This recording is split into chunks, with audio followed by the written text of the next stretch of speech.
Welcome to this session. We are going to learn how to determine equations of perpendicular lines. All right, welcome.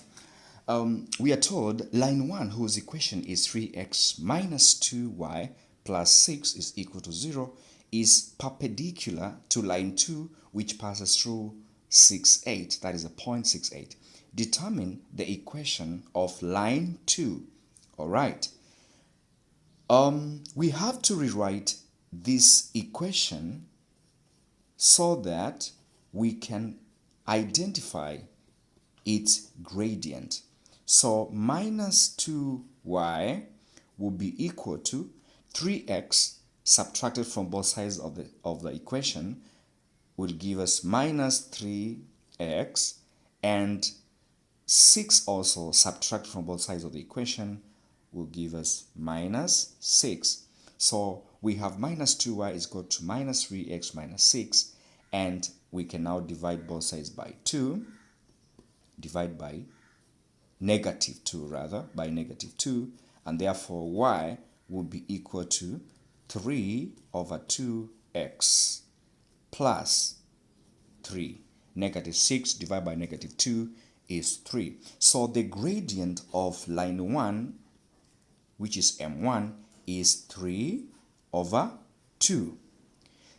All right, these two lines are perpendicular lines, and we know that the gradient of line 1 times the gradient of line 2 is equal to negative 1.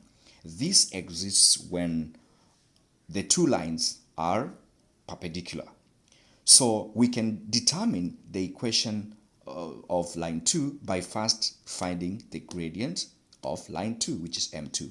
So m1 is 3 over 2 times m2 is equals to negative 1, and therefore m2 will be equal to negative 1, all right, divided by 3 over 2, which means you multiply by its reciprocal, which is 2 over 3, and therefore m2 will be equal to negative 2 over 3. So you realize that the gradients are actually reciprocals of each other with reversed signs. This was positive, this is now negative, and it is the reciprocal of 3 over 2, which is 2 over 3. So m2, the gradient of line 2, will be negative 2 over 3. Now that we have the gradient of line 2, we can simply determine its equation in the form y is equal to mx plus c by substituting the values of x and y in its equation. So y is 8 and m is negative 2 over 3 and x is 6. So plus c. And therefore, when you divide 6 by 3 here, 6 by 3, you get 2. So 8 is equal to negative 2 times 2 is negative 4 plus c. Therefore, the value of c will be equal to 8 plus 4. You add negative 4 to both sides of the equation, and the value of c will be 12. Now that we have got the value of c, which is the y-intercept, we can now write the equation of line 2.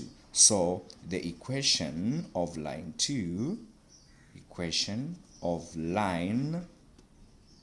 L2 will be equal to y is equal to mx plus c. Our m, remember, is negative 2 over 3x plus c. Our c is 12. All right, and that is the equation of line 2 as required.